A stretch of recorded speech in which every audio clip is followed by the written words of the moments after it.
Hello, welcome to RevelatorAlf, Biker's Life Less Ordinary. So in this video, I wanted to talk a little bit about negativity.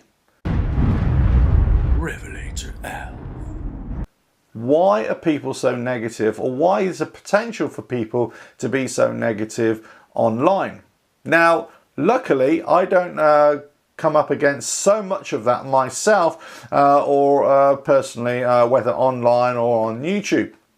Now, there are always going to be those that will put a negative comment on whatever you want to post online, or they give you a thumbs down on your video just for the fun of it. They can watch a video and they won't even watch it, they'll just put a thumbs down because they just don't like you for whatever reason. So it's an interesting thing, isn't it? You know, that people will go out of their way to be negative. Now, that's not to say that people can't give you an opinion. It's just that people would be negative. Now, what's this got to do with this channel? And what's this got to do with you? Well, actually, it's not about this channel, and it's not about me personally. It's about how people are acting in lots of different ways. Now, I made a video many months ago now, I can't remember, about not using social media so much anymore. In fact, I actually started this process a few years ago in not using social media anymore. I must be a trendsetter, I don't know what it is. Maybe people are out there watching my videos and I don't even realise. But it's interesting that as soon as I did that video, within a month, lots of other people and even really big names out there have started making videos about not going onto social media and or just limiting the amount of time on social media and not wasting their time because they want to be more creative. And this is exactly what I've been saying for many years. The less time you spend on social media, the better it will be for you, because if you want to be creative and if you want to maximize your time and be as productive as you can, well, the less time you're on social media, the better. Now, this is, in many ways, this links into the negativity aspect as well, because social media can be extremely negative for a lot of people. And it depends how sensitive you are to that negativity. Now, let's just take the average person. You know, if they can go onto Twitter or Facebook or whatever it is, Instagram, and they can open themselves up to all this instant abuse from faceless people from around the world. Now, you might say, well, you just ignore it. And that's the best advice, just ignore it. But the question is, once you open yourselves up to that medium, then you're also opening up yourselves to that kind of venting, that kind of frustration, that anger that seems to be out there from faceless people around the world. Take that whole scenario, that attitude, and people can leave negative comments, they can give you a thumbs down on your video. I'm sure there'll be people watching this will give an instant thumbs down on the video. But that's not the point I'm making. The point is that everybody has the right to be negative and everybody has the right to give you a thumbs down. I'm not being sensitive about that. That doesn't bother me at all. But what I do find interesting is that people go out of their way to be negative. I find people are on social media or whatever, they're not being productive themselves, but they're finding ways to be destructive towards other people's creativity, you like. Now, whether you like the creative process or not, whether you like somebody's video or not, whether you like what somebody has to say or not, is kind of irrelevant in many ways. It's about the process and what you as a person are doing and what you are contributing to whatever it is. Now, like I said, many months ago, I decided with this channel not to go on social media anymore. I would just automatically share the videos to the social media platforms, and pretty much I've done that. I've also made videos about some of the issues that I've come up against and the attitudes I've come up against about posting in social media groups, which it can be like running the gauntlet sometimes, you know, in those groups as well. So the question is, if other people are seeing what I've been seeing for a few years, if other big YouTubers, let's say, are actually starting to question this whole social media thing, Or are they just jumping on a bandwagon? Am I the big trendsetter and saying you actually stay off social media? Now, I'm not saying you should quit it totally. What I'm saying is you shouldn't devote that much time to it. You shouldn't expose yourself too much to that negativity out there, because negativity is like a virus. Now, if I can give you an analogy, so I'm a huge football fan, huge soccer fan in the UK.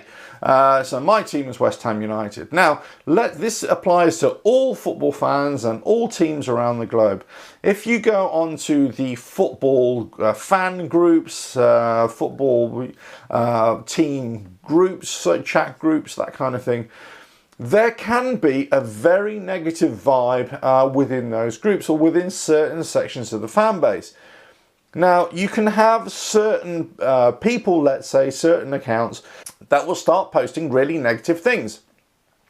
And this negativity spreads like a virus. And then before you know it, everybody is going crazy about a very small point or about a performance that wasn't that great. But it's not as if it's the end of the world. It's not as if our world is about to end. And especially when, let's say, the team actually wins a game, but the performance wasn't that great. They're a bit lucky to get away with it, let's say, or they only played well for, let's say, 10 minutes, but they still won the game. People are going to jump on this negativity and being really, harsh about the team when actually they've just won. So it should be something you're happy about, but you're not. And that's the thing. People can jump onto this bandwagon, get carried away with themselves, online and say the most stupidest things, the most hurtful things for, whether they mean to say it or not, but they just get carried away in this whole negative process. Being on social media can be a lot of fun. It can be informative. It can have lots of benefits, but it's also a very destructive process because fundamentally, this is like an open venting station for anybody to vent their innermost feelings, their innermost gripes, and that they just want to lash out at the world. And it's exactly the same on YouTube. It's exactly the same on any social media platform. What you have got to consider is this. Do you want to expose yourself to all that negativity? Well, you can either carry on creating, you can produce your videos, you can disable comments, you can report people like this, or you can just not engage in that negativity. Now, I would say, the best advice is just to ignore all that and so on and so forth. Myself and a lot of people who I know have actually come away from a lot of these social media groups. We just don't listen to them. We just don't read into them anymore. We don't give these social media platforms that much time anymore because it's just not worth it. It saps your time. You're constantly scrolling and you're just actually doing nothing. It's affecting your home life, your work life, your social interaction, everything, because you're just focusing on something that isn't actually happening. So let's say you've created something, you've gone onto YouTube and you've made a video and you've posted it all over social media. Well, the one thing that you don't want to do is just be on your phone and think, okay, has this worked? Has this video worked?